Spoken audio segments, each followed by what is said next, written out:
Hello everyone, welcome back to our channel study I. तो आज हम लोग coordinate geometry class 10 exercise 7.1 continue करने वाले हैं। जितने लोग पहली बार चैनल को विजिट करें उनको बता दो, हमने एक्सरसाइज 7.1 का फर्स्ट पार्ट क्वेश्चन नंबर 1 से लेकर 5 तक ऑलरेडी अपलोड कर दिया है वीडियो।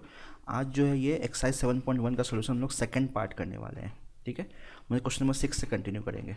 तो किसी को क्वेश्चन नंबर 1 से लेकर 5 तक में किसी क्वेश्चन में प्रॉब्लम है तो वो इसके फर्स्ट पार्ट को देख लेना, ये सेकेंड पार्ट है बेसिकली। ठीक है, चलो तो बिना टाइम वेस्ट के स्टार्ट करते हैं। क्वेश्चन नंबर 6 देखो, क्वेश्चन नंबर 6 पूछ रहा है अगेन फर्स्ट एक्सरसाइज कर रहे हैं, डिस्टेंस फॉर्मूला के बेसिस पे ही क्वेश्चन सॉल्व हो जाएगा। उसने कहा है कि name the type of quadrilateral, कौन सा क्वाड्रिलेटरल फॉर्म्ड होगा, 4 पॉइंट्स गिवन है।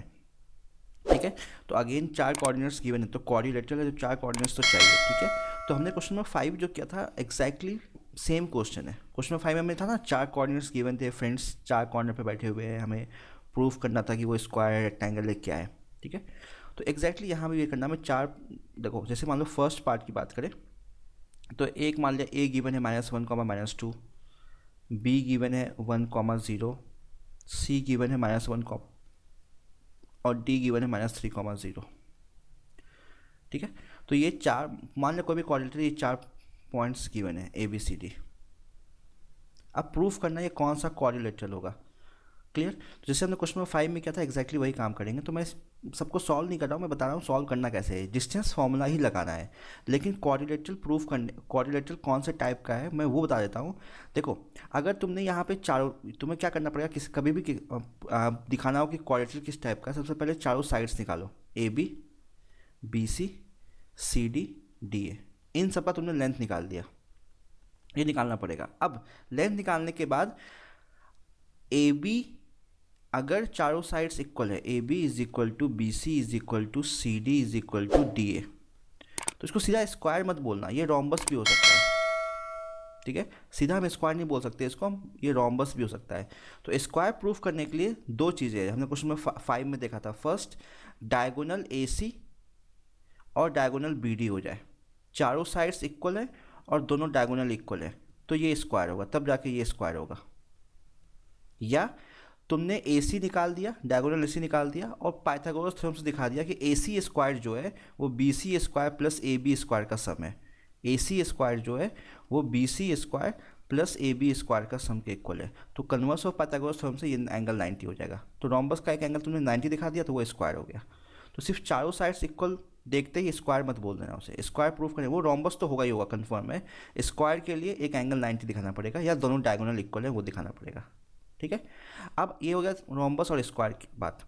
अब आते हैं रेक्टेंगल और पैरेललोग्राम। तो अगेन रेक्टेंगल, अब पैरेललोग्राम की बात करते हैं। अगर A B equal to C D, मतलब अपोजिट पेयर इक्वल है, A B equal to C D given है, जैसे मान लो तुमने कर दिया A B equal to D C दिखा दिया and A D is equal to B C दिखा दिया, तो सीधा इसको रेक्टेंगल मत बोल देना, ये पैरेललोग्राम भी हो सकता है। पैरेललोग्राम तो होगा ही होगा। तो पैरेललोग्राम का मिनिमम कंडीशन यही है कि अपोजिट साइड्स को इक्वल दिखा दो, वही पैरेललोग्राम तो होगा ही होगा। अगेन रेक्टेंगल दिखाने के लिए या तो दोनों डायगोनल को इक्वल दिखा दो, A C is equal to B D, A C निकाल लो बी डी निकाल लो, अगर इक्वल हो गया तो ये रेक्टेंगल हो जाएगा। या अगेन किसी भी पैरेललोग्राम का एक एंगल 90 दिखा दो, वो रेक्टेंगल हो जाएगा। मतलब ए सी निकालो और दिखा दो ए सी जो है वो B C square plus A B square के इक्वल है, तो ये एंगल 90 हो जाएगा। तो पैरेललोग्राम में कोई भी एंगल 90 हो गया तो वो रेक्टेंगल हो गया, रोम्बस में कोई एंगल 90 हो गया तो वो स्क्वायर हो गया। तो यही काम करना है इन तीनों क्वेश्चन में। क्लियर, तो मैंने ब्रीफ दे दिया है, डिस्टेंस फॉर्मूले से ही सब काम हो जाएगा तुम्हारा। अगर अभी भी किसी को डाउट होता है तो कमेंट सेक्शन में लिख देना। हम लोग मूव कर रहे हैं क्वेश्चन नंबर 7 पे।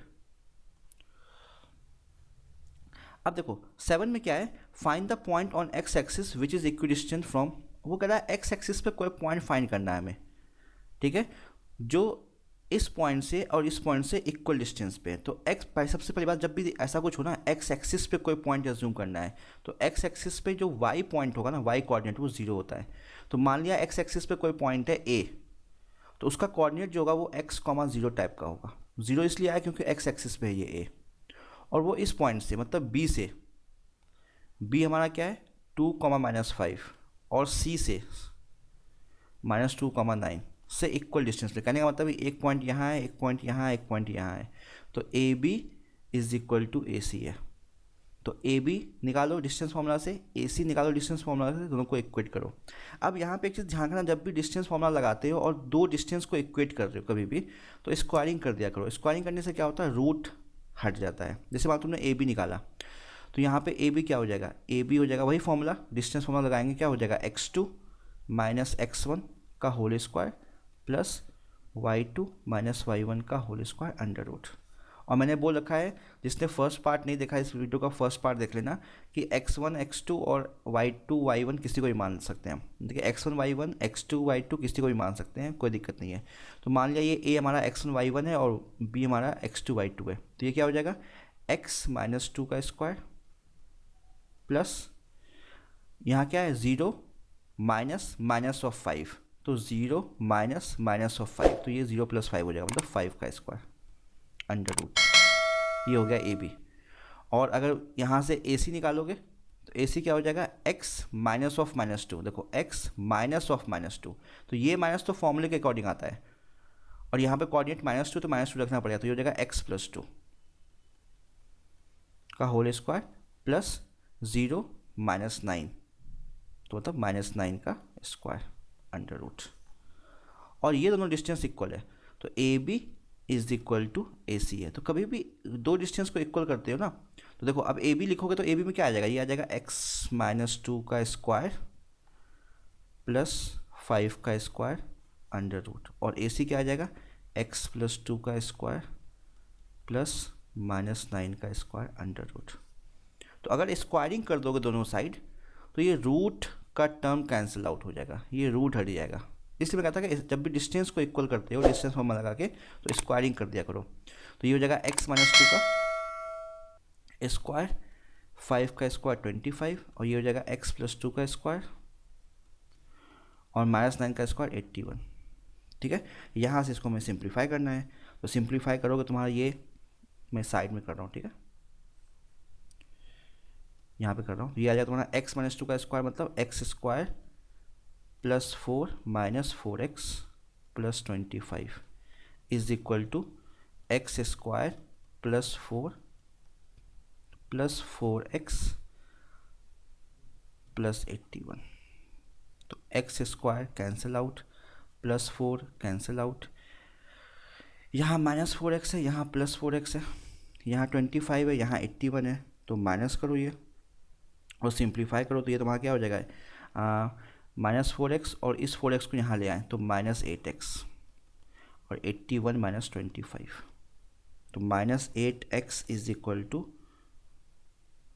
56। तो x is equal to 56 upon 8, minus को यहाँ ट्रांसफर कर दिया, ये आ गया -7। तो याद रखना x is equal to -7 answer लिख के मत आ जाना, उसने पॉइंट पूछा था x एक्सिस पे, तो पॉइंट क्या था x, 0, तो x क्या आ गया, a जो आ गया वो आ गया -7, 0, तो ये आंसर लिखोगे। क्लियर। तो मूव करते हैं नेक्स्ट क्वेश्चन, क्वेश्चन नंबर 8 पे। देखो 8 क्या, find the value of y for which the distance between the points p and q is 10 units. Again जो हमने अभी क्वेश्चन नंबर 7 किया था वैसा ही क्वेश्चन है। वो कह रहे हैं y की वैल्यू फाइंड करो, p और q, p एक पॉइंट है 2, -3, q पॉइंट है 10, y, और पी क्यू डिस्टेंस जो है वो 10 यूनिट्स है। तो पी क्यू क्या हो जाएगा फॉर्मूले के अकॉर्डिंग, x2 माइनस x1 का whole square plus y2 minus y1 का होल स्क्वायर अंडर रूट, वही लगाया पी क्यू। तो मैं सीधा पी क्यू निकाल रहा हूँ यहाँ पे। तो ये हमने मान लिया ये तुम्हारे लिए x2, y2 है और ये x1, y1 है, ठीक है। तो x2 माइनस x1 तो मतलब 10 माइनस 2, तो 10 माइनस 2 का स्क्वायर प्लस y2 मतलब y माइनस ऑफ -3, यहाँ पे -3, तो माइनस ऑफ -3 क्या हो जाएगा +3 का whole square is equal to 10, और यहाँ पे अंडर रूट आएगा। तो मैंने हमेशा कहा कि जब भी डिस्टेंस फॉर्मूला अप्लाई करते हो और डिस्टेंस को इक्वेट करते हो किसी के साथ, तो स्क्वायरिंग कर दिया करो। स्क्वायरिंग करने से रूट हट जाता है, दोनों साइड करना, एक साइड मत करना। ये हो जाएगा 10 माइनस 2 का whole square plus y plus 3 का whole square is equal to 100। Clear. Simplify किया तो ये हो जाएगा 10 माइनस 2 का स्क्वायर मतलब 8 का स्क्वायर 64 प्लस ये हो जाएगा y प्लस 3 का whole square is equal to 100। तो y प्लस 3 का whole square is equal to 100 minus 64, 36। तो y देखो यहाँ पे ब्रैकेट खोल भी सकते हो या सीधा स्क्वायर यहाँ पे ट्रांसफर कर सकते हो, √36 भी लिख सकते हो। ब्रैकेट खोल के वही तुम्हें फैक्टराइज करना पड़ेगा, या ऑलरेडी फैक्टर के फॉर्म में है तो इस ये पावर 2 को यहाँ पे ट्रांसफर कर दो, √ आ जाएगा। तो यहाँ पे क्या आ गया, y plus 3 is equal to plus minus 6 लेना। तो कहने का मतलब एक और y plus 3 is equal to 6 और y plus 3 is equal to -6। तो यहाँ से y is equal to 6 minus 3 3, और यहाँ से y is equal to -6 minus 3 -9। तो ऐसे 2 पॉइंट्स हो जाएंगे, ऐसा पॉसिबल है। एक पॉइंट्स क्या हो जाएगा, एक पॉइंट हो जाएगा तुम्हारे पास, सॉरी, एक y की वैल्यू हो जाएगी 3 और एक y की वैल्यू हो जाएगी -9। ये दोनों पॉसिबिलिटी है यहाँ पे। क्लियर? चलो मूव करते हैं क्वेश्चन नंबर 9 पे। 9 क्या है, if q 0,1 is equidistant from p and r, find the value of x, also find the distance QR and PR। Again question number 8 किया था वैसे ही क्वेश्चन है। क्वेश्चन नंबर 7 क्या था, वैसा भी मान लो, एक ही बात है। वो कह रहे हैं q एक पॉइंट है 0,1, ठीक है, और वो इक्विडिस्टेंट है किससे, p और r से। तो यहाँ पे एक पॉइंट p मान लिया जो कि तुम्हारा है 5, -3, एक पॉइंट r मान लिया जो कि है x, 6। तो ये 3 पॉइंट्स हैं। तो बोला क्या गया है, P Q is equal to Q R है, क्यू जो है इक्विडिस्टेंट है p और r से। तो P Q is equal to Q R, ये गिवन है।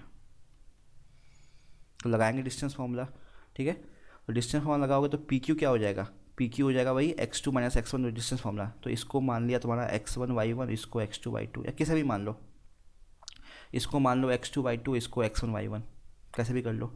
तो अगेन हम P Q is equal to Q R कर रहे हैं, दो डिस्टेंस को इक्वल कर रहे हैं। तो पहले से स्क्वायरिंग कर दो, P Q square is equal to Q R square कर दो, रीजन स्क्वायर रूट हट जाएगा डिस्टेंस फॉर्मूला से।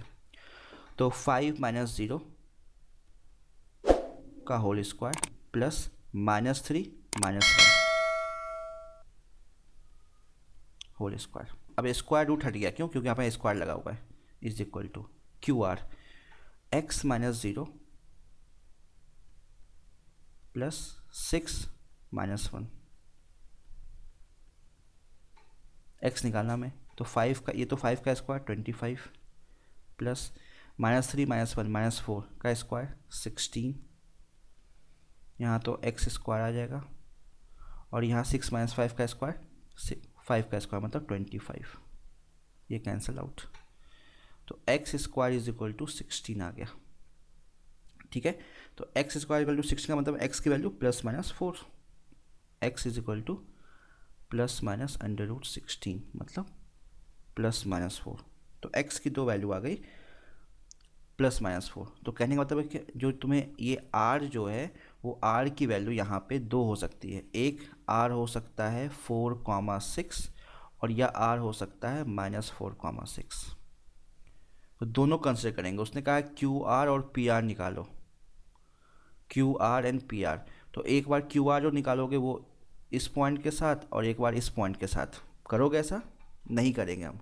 डिस्टेंस क्यू आर तो क्यू आर है ना, चाहे इससे निकालो चाहे इससे निकालो वो सेम ही आएगा। निकाल के देख लेना, ठीक है, निकाल के देख लेना ऑलमोस्ट, ठीक है, चाहो तो निकाल के देख लेना। तो हमने क्यू आर निकाला, तो क्यू आर क्या हो जाएगा, क्यू ये है, आर ये है, आर की वैल्यू हमने 4,6 ले ली। तो क्यू आर हो जाएगा ये 4,6 मान लो, 4,6। तो 4 - 0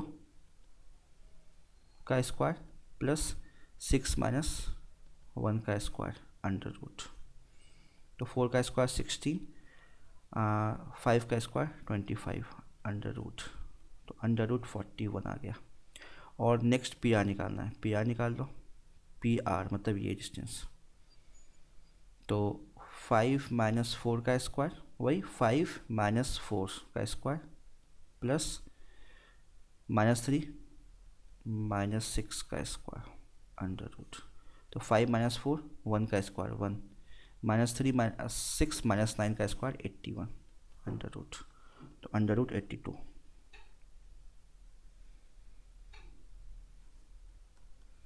ठीक है। तो अभी हमने 4,6 निकाल लिया। एक बार -4,6 से भी निकाल लेना, ठीक है। और दोनों वैल्यू हम कंसिडर करेंगे, दोनों वैल्यू को कंसिडर करना, एक बार 4,6 से, एक बार -4,6 से। ठीक है, मैंने सिर्फ एक अभी 4,6 से सॉल्व किया है, ऐसे ही -4,6 से भी सॉल्व कर लेना। क्लियर है, आंसर आ जाएगा तुम्हारे पास। चलो दोनों से निकाल लेना, छोड़ना मत, अलग आ सकती है वैल्यू। क्वेश्चन नंबर 10 इस एक्सरसाइज का लास्ट क्वेश्चन है। अब 10 में क्या कह रहा है, find the relation between x and y such that x y is equidistant from the point 3,6। अब ये थोड़ा सा क्वेश्चन अलग है, बच्चे यहाँ इसमें क्वेश्चन में कंफ्यूज करते हैं, एग्जाम में आ भी सकता है, इंपॉर्टेंट भी है। उसने कहा है x और y में रिलेशन निकालना, उससे ये नहीं कहा है x और y को सॉल्व करो, क्योंकि हम दो अननोन को सॉल्व ही नहीं कर पाएंगे, एक ही क्वेश्चन गिवन है यहाँ पे। तो रिलेशन मतलब x is equal to something y आ जाएगा या y is equal to something x आ जाएगा, ऐसा कुछ फाइंड करना है। तो देखो यहाँ पे क्या होगा, एक्स वाई कोई पॉइंट है, मान लिया ए कोई पॉइंट है, x, y, ये 3,6 और -3,4 से इक्विडिस्टेंस, तो मान लो b एक पॉइंट है 3,6 और c एक पॉइंट मान लिया -3,4। तो ये जो a है ना वो b और c पॉइंट से इक्विडिस्टेंट है, तो क्या हो जाएगा, again A B is equal to A C given है। तो दो डिस्टेंस को इक्वेट कर रहे हैं तो स्क्वायरिंग कर दो, यहाँ पे स्क्वायर उठ जाएगा डिस्टेंस फॉर्मूला से। तो ए बी निकालना है, तो ये मान लो x2 y2 है, ये x1 y1 है, 3 - x का होल स्क्वायर प्लस 6 - y का होल स्क्वायर। स्क्वायर रूट नहीं लगा रहे हैं, रीज़न हमने ए बी का स्क्वायर कर दिया है। ए सी, तो ए सी निकालोगे तो ये मान लो तुम्हारा x2 y2 है या x1 y1 है, या इसको x1 y1 मान लिया, इसको x2 y2 मान लिया, तुम्हारे ऊपर है। तुम ये मान लो x2, ये मान लो तुम्हारा x2 y2 है और ये x1 y1 है, तो ये हो जाएगा x -3 x + 3 whole square sorry plus y -4 whole square. हम अंडर रूट नहीं लगा रहे हैं, रीज़न कुछ नहीं है, बस हमने यहाँ पे ए सी स्क्वायर कर रखा है, अगर अंडर रूट लगा के स्क्वायरिंग करोगे तो अंडर रूट कैंसिल आउट हो जाएगा। बस अब इसको एक्सपेंड कर दो, x और y में रिलेशन आ जाएगा। देखो 3 - x का होल स्क्वायर मतलब 9 + x² - 6x, a - b का होल स्क्वायर, यहाँ भी a - b का whole square 36 + y² - 12y is equal to x + c का स्क्वायर, x² + 9 + 6x, यहाँ पे y -4, तो y² + 16 - 8y, तो x² cancel out, y² cancel out, और यहाँ 9 था, यहाँ 9 कैंसिल आउट। ठीक है, तो अब x को एक साइड कर दो, y को एक साइड कर दो, ऐसा कुछ कर लो। तो यहाँ पे दिख रहा है, यहाँ पे 36 - 6x, देखो -6x और यहाँ 6x, तो इस -6x को यहाँ ले आए, तो ये हो जाएगा 6x + 6x 12x, -12y -8y, तो 8y को यहाँ ले आए, तो -12y और -8y, या इस 12y को भी यहाँ ले आए, तो -8y + 12y + 4y, और यहाँ पे 36 और यहाँ पे 16, तो 16 को यहाँ ले गए, 36 - 16 20 is equal to 12x + 4y। तो अभी भी चाहो तो 4 कॉमन ले सकते हो, 4 कॉमन ले लिया तो ये हो जाएगा 5 is equal to 3x + y। तो ये रिलेशन आ गया x और y में, बस यही निकालना है हमें, x और y सॉल्व नहीं करना हमें। क्लियर, तो ये इस एक्सरसाइज 7.1 का लास्ट क्वेश्चन था। तो जितने भी डाउट्स होंगे आप लोग को, जिसके भी जो भी डाउट्स होंगे, उम्मीद है क्लियर हो गया होगा वो। अगर अभी भी किसी क्वेश्चन में डाउट रह गया है तो कमेंट सेक्शन में डालना, नेक्स्ट वीडियो में मैं उसको सॉल्व करने की कोशिश करूँगा। ओके, तो आज यहीं पे लेक्चर को ख़त्म करते हैं, जल्दी मिलेंगे अपने नेक्स्ट वीडियो में नेक्स्ट एक्सरसाइज के साथ। क्लियर, तो अगर वीडियो पसंद आया हो, वीडियो यूज़फुल लगा हो, तो वीडियो को लाइक और शेयर करो, और जितने लोगों ने अभी तक चैनल को सब्सक्राइब नहीं किया है, चैनल तुम्हें पसंद आ रहा है, यूज़फुल लग रहा है, तो चैनल को सब्सक्राइब कर दो और बेल आइकन दबा देना। ओके, जल्दी मिलेंगे अपने नेक्स्ट वीडियो में, तब तक के लिए गुड बाय, टेक केयर।